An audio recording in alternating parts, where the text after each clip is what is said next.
Bueno, muy buenas tardes. Nos encontramos aquí con el escritor reconocido a nivel internacional, Francisco Martín Moreno, autor de algunos bestsellers como Arrebatos Carnales, México Acribillado, e incluso trabajos sobre la iglesia como la iglesia, México ante la iglesia. Bueno, muy buenas tardes. Un placer estar aquí en nuestro set. Primeramente, usted mencionaba esta retracción hacia el pasado, cómo ha permeado en el mexicano del siglo XXI. Los contenidos de sus libros, ¿cómo permean en el mexicano? Es decir, la fusión de la historia, de hechos históricos reales, con la mezcla de la ficción, de la literatura ficción. ¿Cómo hacen que el mexicano cambie una percepción? Mira, déjame decirte, en la misma medida en que yo le pierda el respeto a la historia, el lector me va a perder el respeto a mí. Yo no puedo darme el lujo de que el lector me pierda el respeto, porque llevo 35 años de mi vida tratando de construirme una imagen respetable. No puedo atentar en contra de ella. Entonces, la historia la tengo bien documentada, solamente que hay partes de la historia donde cabe perfectamente bien la novela. Por ejemplo, déjame darte un dato. Tenemos el caso de Porfirio Díaz. Porfirio Díaz se casa con Carmelita Romero Rubio, se vuelve a casar Porfirio Díaz. Él tenía 52 años de edad y Carmelita tenía 16. Esos son los datos duros. Que se vuelve a casar en segundas nupcias Porfirio Díaz, que tenía 52 años y Carmelita 16. Ahora, ¿qué pasó en la habitación nupcial el día de su noche de bodas? Eso no lo puede registrar la historia, pero el novelista sí, porque el novelista se mete a través de las puertas, a través de las paredes, a través de las ventanas y puede contar lo que vio en su interior. Entonces, no afecta para nada la historia, pero sí la parte recreativa pues es muy atractiva para los lectores. Bueno, a lo siguiente, ¿cómo se puede lograr que el mexicano del 2012 retraiga todo este pasado histórico, todos estos hechos históricos y los aplique en la vida actual de manera positiva? Es decir, ¿cómo salir de estos baches a través de Pues mira, yo creo que lo primero que hay que ver es, yo te diría, cómo los diferentes parlamentos o congresos mexicanos están representados por los partidos políticos, pero no están representados por la sociedad. Si tú preguntaras, a ver, yo quiero ver si en el Congreso de la Unión están representados los vinicultores, están representados los zapateros, están representadas las modistas, están representadas las costureras que trabajan en condiciones infrahumanas, 18 o 20 horas diarias. Si está representada la sociedad mexicana ahí, sí, yo veo a lo largo de la historia que la sociedad mexicana nunca ha estado representada en los congresos, porque se supone que son representantes populares.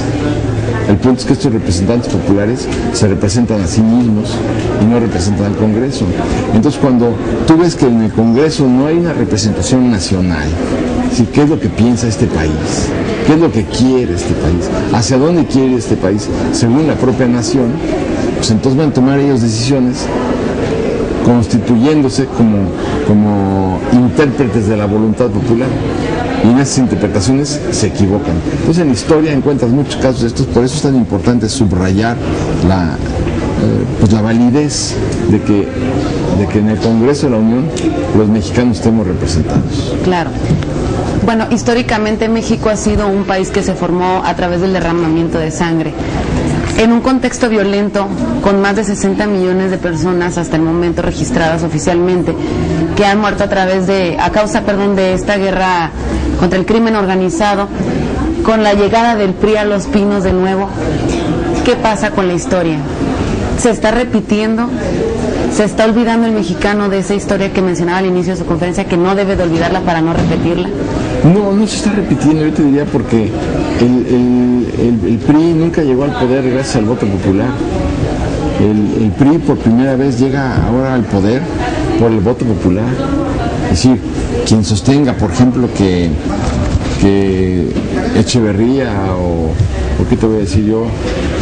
o Salinas de Gortari, o el mismo Cedillo, ¿no?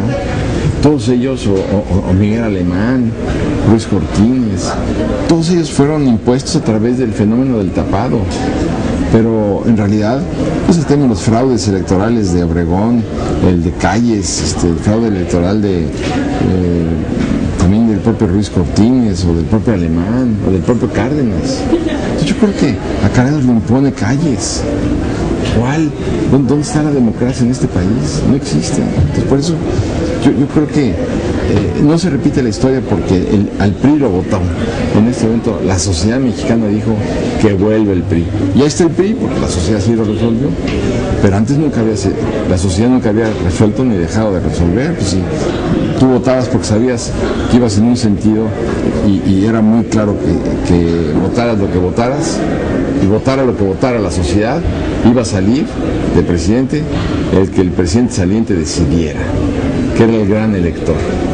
Por eso pues tú puedes tener N número de millones de votos, tú como candidata, pero te faltaba un voto, que era el importante, el voto del presidente. Si el presidente no te daba ese voto, tú nunca ibas a ser presidente. Perfecto. Una última pregunta.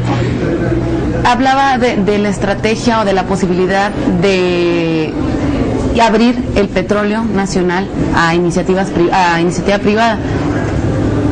Usted justificaba que no ha servido de nada a través de la historia que el petróleo nos pertenezca, porque hay 40 millones de pobres que no se benefician en nada. Esos 40 millones de pobres podrían disminuir o incluso desaparecer esa pobreza a partir de que se le abra la puerta al petróleo, al mercado internacional privado. Mira, pues pregúntale eso al presidente Lula. El presidente Lula abrió la industria petrolera en Brasil y pudo rescatar de la miseria a 28 millones de brasileños en 8 años. Él colocó en un solo día 75 mil millones de dólares en las bolsas de valores del mundo. O sea, la evidencia está ahí. Noruega tiene 700 mil millones de dólares en sus reservas petroleras por sus explotaciones en el mar del Norte. O sea, las oportunidades ahí están, las posibilidades ahí están. Y la evidencia también está ahí. Entonces, de que se puede, se puede. Lula lo logró.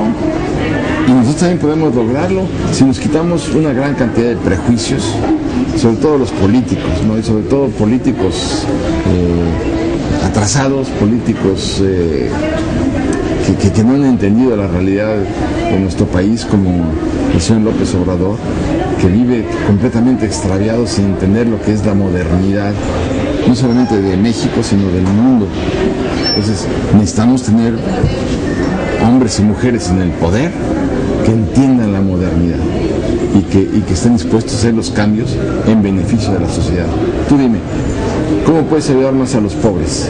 Si abres la industria petrolera y te entran 650 mil millones de dólares, o si dejas cerrada la industria petrolera, ¿cómo vas a ayudar a los pobres? Corriendo burócratas para que se cree más el problema. Por eso te digo, hace falta tener una apertura de miras y creo que de otra manera no vamos a salir adelante. Y creo que el presidente Calderón tenía la apertura de miras y creo también que Peña Nieto la tendrá. Muchas gracias.